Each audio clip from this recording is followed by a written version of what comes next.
সুবহানাল্লাযী আসরা বিআবদিহি লাইলাম মিনাল মাসজিদিল হারামি ইলাল মাসজিদিল আকসাল্লাযী বারাকনা হাওলাহু লিনুরিয়াহু মিন আয়াতিহি ইন্নাহু হুয়াস সামিউল বাসীর। الصلاة معراج المؤمنين हुआ हुकुम जिब्राइल के युतिताब बुरग अग जानते से कर युतिखाब या अय्युहल्लज़ीना ला इलाहा इल्लल्लाह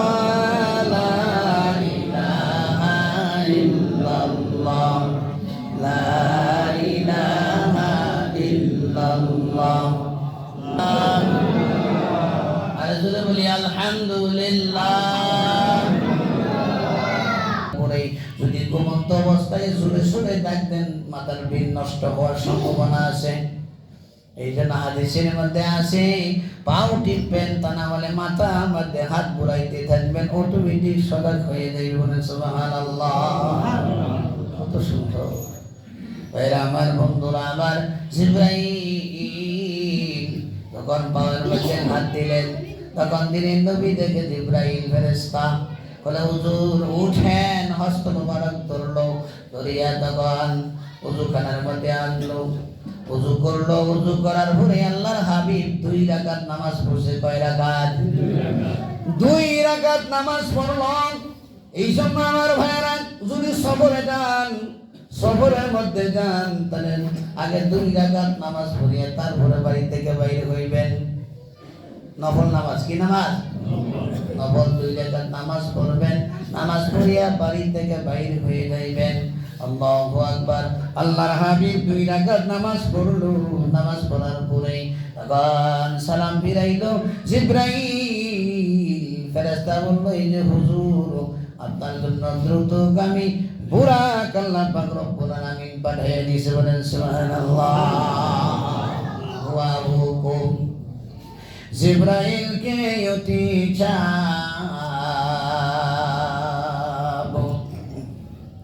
বুরাক আগে জানতে সে করে ইতিখাব।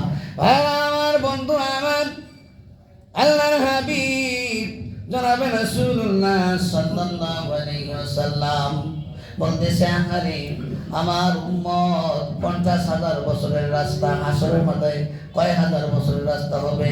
50,000 বছরের রাস্তা দৌড়াদৌড়ি ছুটাছুটি করবে। আল্লাহু আকবার। কবর থেকে উঠবে 50,000 বছরের রাস্তা, আর ফুছে 30,000 বছরের রাস্তা। তখন জিবরাইল বলল, ও জিবরাইল, আমার উম্মত যখন এরকম ক্লান্ত হয়ে যাবে, আমার উম্মত গুনাহগার ক্লান্ত হয়ে যাইবে, আমার উম্মতের উপায় কি হবে? বলেন না সুবহানাল্লাহ। আমার হাবিব আমাদের কথাও বলে নাই। সুবহানাল্লাহ। আমাদের কথাও বলে নাই। রব্বি হাবলি ইয়া উম্মতি উম্মতি। বুরাকের মধ্যে উঠবে, তবু উম্মতের স্মরণ করছে, উম্মতের কথা স্মরণ করছে। আল্লাহু আকবার। নিজের কথা স্মরণ করে নাই, আমার উম্মতের কি হবে? আল্লাহু আকবার। আল্লাহ রাসূল আমার, আল্লাহর দোস্ত, আখেরি নবী,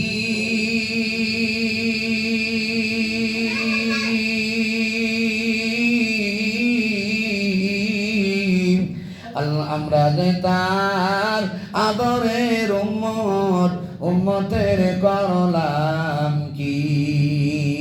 আমরা যে তার মুহাব্বতের উম্মত, উম্মতের করলাম কি?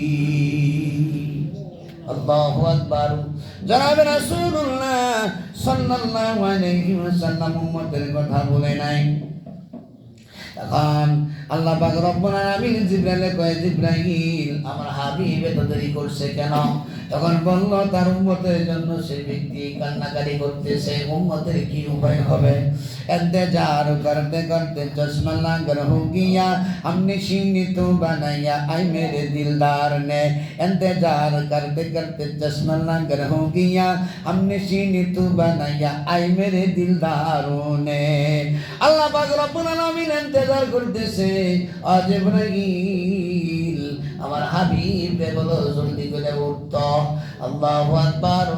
তার জন্য যেরকম বুড়াকে পাঠাইছি, সুবহানাল্লাহ, তার একটা উম্মতের জন্য আমি সরি পাঠাই দিও, বলেন সুবহানাল্লাহ। মঞ্জুর হয়ে গেছে, বলেন সুবহানাল্লাহ। ভাইরা বন্ধুরা আমার, হযরত জিবরাইল আলাইহিস সালাম বুরাকের উপর উঠতে চায়। বুরাক বলে আমার কথা আছে, বুরাক বলে আমার কথা আছে, তো তোমার কি কথা? বলে হুজুর এই দুনিয়ার মধ্যে যেরকম ভাবে আমার এরকম গর্ব করাইতেছেন, আমার উপরে সরি হইবেন, কিয়ামতের দিন মুসিবতের দিন আমার উপরে আপনি সরি হইয়া মাঠের মধ্যে যাবেন কিনা, বলেন সুবহানাল্লাহ। জনাবে রাসূলুল্লাহ সাল্লাল্লাহু আলাইহি ওয়াসাল্লাম মঞ্জুর করে নিল, হ্যাঁ কিয়ামতের দিন মুসিবতের দিন তোমার উপরে সরি হইব, বলেন সুবহানাল্লাহ। এইজন্য আল্লাহু আকবার। আল্লাহ জান্নাতের মধ্যে কোন নবীরা জান্নাতে যাইতে পারবে না যতক্ষণ পর্যন্ত তিনের নবী জান্নাতের মধ্যে না যাইবে, আর কোন উম্মতরাও জান্নাতের মধ্যে যাইতে পারবে না। আর পুরুষের মধ্যে সবার আগে জান্নাতে যাইবে হযরত বেলাল রাদিয়াল্লাহু তাআলা আনহু, বলেন সুবহানাল্লাহ। তিনের নবীর আগেও হযরত বেলাল রাদিয়াল্লাহু তাআলা আনহু জান্নাতের মধ্যে যাইবে, বলেন সুবহানাল্লাহ। বলতে পারেন হাদিসের মধ্যে আসছে দিনের নবী আগে জান্নাতে যাইবে, তারপরে সবাই উম্মত পরে যাবে জান্নাতে, কিন্তু লাগাম, আল্লাহু আকবার, আল্লাহ লাগামটা ধরে রাখবে হযরত বেলাল রাদিয়াল্লাহু তাআলা আনহু। যদি আপনি একটা আল্লাহু আকবার একটা যে কোনো মিশাল স্বরূপ যদি একটা ছাগল নেন অথবা গরু নেন, মিশাল স্বরূপ বুঝাইতেছি আর কি, রশিদ আপনার হাতে থাকে, আপনি আগে আগে যাইবেন। এরকম হযরত বেলাল রাদিয়াল্লাহু তাআলা আনহু লাগাম তার হাতের মধ্যে যায় থাকবে, আগে জান্নাতের ভিতরে বেলাল ঢুকবে, তারপরে সবাই জান্নাতের মধ্যে যাবে, বলেন সুবহানাল্লাহ। পুরুষের মধ্যে যাবে হযরত বেলাল রাদিয়াল্লাহু তাআলা আনহু, আর মেয়ে লোকের মধ্যে যাবে হযরত ফাতেমা রাদিয়াল্লাহু তাআলা আনহার আগেও জান্নাতে যাবে একজন কাঠুরিয়ার স্ত্রী, বলেন সুবহানাল্লাহ। বলতে পারেন হুজুর ফেস্ট লাগিয়ে হলো, কাঠুরিয়ার স্ত্রী কিভাবে জান্নাতে যাবে? ভাই আমার বন্ধুরা আমার সঙ্গে তুমি বলতেছি, ওয়া খালাকনাকুম আজওয়াজা, আল্লাহ পাক রব্বুল আলামিন জোড়ায় জোড়ায় সৃষ্টি করেছে। আল্লাহর হাবিব জনাব রাসূলুল্লাহ সাল্লাল্লাহু আলাইহি ওয়াসাল্লাম তিনটা জিনিস ভালোবাসতো। এক নম্বরে স্ত্রীদেরকে ভালোবাসতো, দুই নম্বরে সুগন্ধি ভালোবাসতো, তিন নম্বরে নামাজ ভালোবাসতো, বলেন সুবহানাল্লাহ। এই জন্য আমার ভাইরা কাঠুরিয়ার স্ত্রী জান্নাতের মধ্যে যাবে, স্বামীর খেদমত করার কারণে জান্নাতের মধ্যে যাবে, বলেন সুবহানাল্লাহ। তার আব্বাজানের কাছে প্রশ্ন করলো, আব্বাজান সবার আগে জান্নাতে যাবে কে? করে কাঠুরিয়ার স্ত্রী, করে আমার আগেও করে জান্নাতে যাইব। লম্বা সরা ঘটনা আমি ওদিকে যাইতে চাই না ভাইরা, লক্ষ্য করিয়া শোনেন। তখন বলতেছে যে আমি দেখার জন্য যাব, আমি দেখার জন্য যাই, তো বইলেই দিই। আমার লক্ষ্য করিয়া শুনেন, হযরত ফাতেমা রাদিয়াল্লাহু তাআলা আনহা বিবিয়া, আর লোক হাসান, ইমাম হুসাইন, আর হারেস হলো পালক পুত্র, হারেস পালক পুত্র, চারজন তারা চলে গেলাম কাঠুরিয়ার বাড়িতে চলে গেল। কাঠুরিয়ার বাড়িতে চলে যাওয়ার পরে তখন দরজার কাছে যখন গেল, ডাক দিল, কে বাড়ি আসো? কাঠুরিয়ার স্ত্রী বলে, আমি বাসার মধ্যে আছি। বলে, আপনি কে? বলে, আমি ফাতেমা রাদিয়াল্লাহু তাআলা আনহা, বলেন সুবহানাল্লাহ। যে জান্নাতের সর্দারনি যদি বাসার মধ্যে যায় হুশ থাকবো? হ্যাঁ, দরজা কি এমনি খুলবো? ব্যথা পাইবো নাকি? বলবো হুশ থাকবো নাকি? কাঠুরিয়া স্ত্রী বলে আপনার সঙ্গে কারা? বলে আমার ছোট্ট ছোট্ট তিনটা ভোলাবান, ইমাম হাসান, ইমাম হুসাইন, আমার বালক পুত্র হারেস। বলে না, আজকে চলে যান, আপনার সঙ্গে সাক্ষাৎ করা যাবে না। সুবহানাল্লাহ। সইলা গেল। সইলা যাওয়ার পরে দ্বিতীয় দিন আবার গেল। আল্লাহ লীলা খেলা, কাঠুরিয়া বাড়ির মধ্যে আসলো। বলে ফাতেমা রাদিয়াল্লাহু তাআলা আনহা বাড়ির মধ্যে আসছিল। বলে আমি সাক্ষাৎ করি নাই। বলে কেন? আপনার এজাজত আমি পাই নাই। বলেন সুবহানাল্লাহ। বলে তোমার এজাজত দিলাম, ফাতেমার সঙ্গে সাক্ষাৎ কইরো। এজাজত পাইল। পাওয়ার পরে তখন পরের দিন হযরত ফাতেমা রাদিয়াল্লাহু তাআলা আনহা তারা তিনজন সঙ্গে গেল। সঙ্গে যাওয়ার পরে তখন দরজার কাছে যাওয়ার পরে বলে কে? বলে ফাতেমা রাদিয়াল্লাহু তাআলা আনহা। বলে আপনার সঙ্গে কারা গো? বলে আমার তিনটা সন্তান আছে। বলে আপনার এজাজত লইছি, সন্তানের এজাজত আমি লই নাই। বলেন সুবহানাল্লাহ। আমার ভাইয়েরা লক্ষ্য করিয়া শোনেন চিন্তার বিষয়। তখন বলতেছে সাক্ষাৎ করা যাবে না। সইলা গেল। সইলা যাওয়ার পরে তখন আবার প্রশ্ন করছে আমার ছোট্ট ছোট্ট ছেলেরা, ছোট্ট ছোট্ট ছেলেদের সঙ্গে সাক্ষাৎ করা যায় গেছে। বলে আমার নাবালিকা ছেলেরা নিয়ে আসছি। বলে না, আমার স্বামীর কাছ থেকে আমি এজাজত লই নাই। বলেন না সুবহানাল্লাহ। আর আমার স্ত্রী, আপনার স্ত্রী এজাজত সারা গাঠি গুটি বাঁধিয়া লাকমানি টোকবাড়ি লাগাইয়া দৌড় দেয়। এই জন্য আমার ভাইয়েরা বাপের বাড়ি গেলেও এজাজত লাগবে স্বামীর। আলহামদুলিল্লাহ। কার এজাজত লাগবে? স্বামীর। সারা বছর লেগে বলে দেবেন তোমার এজাজত দিয়ে দিলাম, ভালো না? সারা বছর লেগে দিয়ে দিবেন, ঝামেলা দরকার নাই। যাই হোক, সারা বছর এজাজত দিয়ে দিলাম। ভাইরা আমার, বন্ধুরা আমার, তৃতীয় দিন আবার করে সাক্ষাৎ করিল। ছোট ছোট ছেলেরা যখন সাক্ষাৎ করিয়া তখন তৃতীয় দিন গেলা যাওয়ার পরে গেট খুলে দিল। আল্লাহু আকবার। তখন দরজা খুলে দিল। দরজা খুলে দেওয়ার পরে বাড়ির ভিতরে ঢুকলো। বাড়ির ভিতরে ঢোকার পরে আগে তো গেছিল না, আমাদের গিরাই বসে, বুঝেন নাই? তখন বাড়ির ভিতরে গেল। বাড়ির ভিতরে গিয়া দেখে একটা রশি। আলহামদুলিল্লাহ। তারপরে গিয়া দেখে একটা লাঠি। তারপরে দেখলো বদনার ভিতরে ওদের পানি। আলহামদুলিল্লাহ। হযরত ফাতেমা রাদিয়াল্লাহু তাআলা আনহা বলেন, বুঝলাম উযু করবে, উযুর জন্য পানি আপনি জোগাড় করে রাখা দিয়েছেন, কিন্তু লাঠিটা কিসের জন্য রাখছেন? আর একটা রশি কিসের জন্য রাখছেন? বলে আমার স্বামী যদি রাগান্বিত হইয়া যায় তাহলে আমারে যে মারবে, এই জন্য লাঠি আমি সামনে রেখে দিয়েছি। বলেন সুবহানাল্লাহ। আমার স্ত্রী, আপনার স্ত্রী লাঠি লাগবো? ভাইরা আমার, বন্ধু আমার, তারপরে বলতেছে লাঠি আনছো বলা কথা, কিন্তু রশি দেখা যায়। রশি কিসের জন্য? বলে আমার স্বামী যদি ভীষণ রাগান্বিত হয়ে যায়, আমার যদি পিঠাইয়া মারতে চায়, বাইন্দা যদি মারতে চায়, আমার স্বামী রশি খুঁজবে, লাঠি খুঁজবে, কষ্ট হয়ে যাইবে। এই জন্য আমি লাঠি আর রশি জোগাড় করে রাখছি। বলেন সুবহানাল্লাহ। সাবধানে থাকিও গো নারী পর্দার আড়ালে, সাবধানে থাকিও গো নারী পর্দার আড়ালে, হাদিসে নিষেধ করে অন্য দেখিলে, হাদিসে নিষেধ করে অন্য দেখিলে। ঠিক না বেঠি? ভাইরা আমার, বন্ধু আমার, হযরতে ফাতেমা রাদিয়াল্লাহু তাআলা আনহা যখন এটা দেখলাম, দেখার পরে আল্লাহু আকবার, আল্লাহ বুঝা নিল ঠিক আছে, ফাতেমার আগেও জান্নাতে যাইবে ওই কাঠুরিয়া স্ত্রী। বলেন সুবহানাল্লাহ। তাহলে কিসের জন্য জান্নাতে যাইবে? আরে জোরে কর। স্বামীর খেদমতের জন্য। যাদের স্বামী স্ত্রী নিয়ে আসতে কর, আর যাদের স্বামী স্ত্রী বিদেশে জোরে কর, কার জন্য? ভাইরা আমার, বন্ধু আমার, স্বামী স্ত্রী মধুর মিলন। আল্লাহু আকবার, আল্লাহ। হযরতে ফাতেমা রাদিয়াল্লাহু তাআলা আনহা তার আব্বাজানের কাছে গেল, আব্বাজান, ও আব্বাজান গো, একটা দাসীর দরকার। কয় তোমার দাসীর প্রয়োজন নাই, তুমি গোলাম আজাদের সব পাইবা। আল্লাহু আকবার, সুবহানাল্লাহ 33 বার আমাদের পড়ে।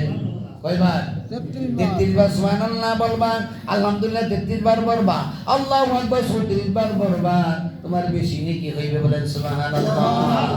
এই জন্য হযরতে ফাতেমা রাদিয়াল্লাহু তাআলা আনহা নিজে কাঁদন, নিজে হাতুড়ির মধ্যে আল্লাহু আকবার পানি টানতো, বলেন সুবহানাল্লাহ। নিজের স্বামীর খেদমত করতো, সংসারের কাজ সব কিছু করতে, বলেন সুবহানাল্লাহ। যাই হোক আমার ভাইয়েরা, হযরত আয়েশা সিদ্দিকা রাদিয়াল্লাহু তাআলা আনহা স্ত্রীদেরকে আল্লাহর হাবিব ভালোবাসতো বেশি বেশি। তখন কি করেছেন? 3 দিন সফরের মধ্যে চলে গেছে, দিনের নবী বাড়ি ফিরল। বাড়ি ফেরার পরে তখন বলতেছে, আয়েশা গো, আমি ক্লান্ত হয়ে গেছি, তোমার ঘরের মধ্যে খানার কোনো কিছু আছে কিনা? বলে আপনি সফরে শুয়ে গেছেন, সোনার মধ্যে আগুন ধরাই নাই। সুবহানাল্লাহ বলে। বলে পানি ছাড়া ঘরের ভিতরে কোনো কিছু নাই, পানি ছাড়া ঘরের ভিতরে কোনো কিছু নাই। বলে 1 গ্লাস পানি আমাকে দাও। 1 গ্লাস পানি আনলো। আল্লাহু আকবার, আল্লাহ। তখন পানি খাইলো। যে গাছের যে জায়গা দিয়া ঠুটটা লাগাইয়া দিলেন নবী পানি খাইছে, ওইটা আয়েশা সিদ্দিকা রাদিয়াল্লাহু তাআলা আনহা দিশ রাখছে। অর্ধেক পানি খাইল আর অর্ধেক পানি রাইখা দিল।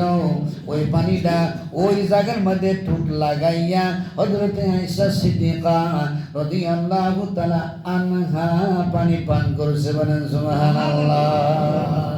আর আমার স্ত্রী, আপনার স্ত্রী বলে তোমার মুখ বন্ধ করে মুখটা দূরে রাখো। পানি খাইব দূরের কথা, আমার ভাইয়েরা, আমার বোন, রাগ করতেছেন নাকি? কথার বৃষ্টি কথা আইসে বলুন লাগে, তাই না? কিছু বলতে হইতো।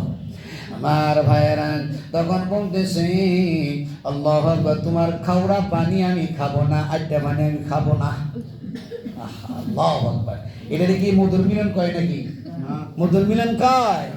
আল্লাহ কয়, ওয়া খালাকনাকুম আজওয়াজা, আমি জোড়ায় জোড়ায় সৃষ্টি করেছি। যাই হোক আমার ভাইরা, স্বামী স্ত্রীর মধুর মিলন, স্বামী স্ত্রীর মহাব্বত থাকলে ওই গড্ডার মধ্যে একটা জান্নাতের টুকরা গড্ডা হয়ে যাবে, বলেন সুবহানাল্লাহ। আর যদি স্বামী স্ত্রীর মিল মহাব্বত না থাকবে, জাহান্নামের একটা টুকরা হয়ে যাবে, বলেন নাউজুবিল্লাহ। যাই হোক আমার ভাইরা, ওদিকে যাইতে চাই না, শেষ করে দিতেছি ভাই, আমার সময় শেষ হয়ে গেছে। আমার ভাইরা, আল্লাহর হাবিব জনাবে রাসূলুল্লাহ সাল্লাল্লাহু আলাইহি ওয়াসাল্লাম বুরাকের উপরে উঠবি। আল্লাহ কয় এত দেরি হওয়ার কারণ কি? বলে হুজুরের দ্রুতগামী বুরাক আপনার জন্য আনছি। বলে ভালো কথা, দ্রুতগামী বুরাকের উপরে উঠবি। সব ফয়সালা করে নিল বুরাকে। বুরাকের ফয়সালা করে নেওয়ার পরে হুজুর আকরাম সাল্লাল্লাহু আলাইহি ওয়াসাল্লাম বুরাকের উপরে উঠলো। জিবরাইল ফেরেশতার সঙ্গে, মিকাইলের সঙ্গে 70,000 ফেরেশতা নিয়া হুজুর আকরাম সাল্লাল্লাহু আলাইহি ওয়াসাল্লাম বাইতুল মুকাদ্দাসে গিয়ে পৌঁছে গেছে, বলেন সুবহানাল্লাহ। বাইতুল মুকাদ্দাসে গিয়ে পৌঁছে গেলাম। পৌঁছে যাওয়ার পরে আমার ভাইয়েরা, খোলা জায়গা, একেবারে খোলা জায়গা, বাইতুল মুকাদ্দাস খোলা জায়গা। তারপরে ওই খোলা জায়গার মধ্যে জিবরাইল ফেরেশতা মুয়াজ্জিন হইল। সুবহানাল্লাহ। মুয়াজ্জিন কেডা? জিবরাইল। জিবরাইল আযান দেয়, আল্লাহু আকবার, আল্লাহু আকবার। জিবরাইল আযান দিল। আযান দেওয়ার পরে সাতক আসমানের দরজাগুলো পটপট করিয়া খুলে গেল, বলেন সুবহানাল্লাহ। ওই যে জমিনে ফকর করেছিল আমার উপরে, দিনের নবী হাঁটে, উপরে যত ফেরেশতারা আছে, আসমান জমিন সবাই আবদার করছেন উপরে আনেন। এই জন্য দিনের নবী দিতেছে, আল্লাহর সঙ্গে সাক্ষাৎ করবে, সব কিছু দেখবে। আযান দেওয়ার করার সঙ্গে সঙ্গে সাতক আসমানে যত ফেরেশতা ছিল সমস্ত ফেরেশতারা বাইতুল মুকাদ্দাসে আসলো, বলেন সুবহানাল্লাহ। সব ফেরেশতা বাইতুল মুকাদ্দাসে হাজির।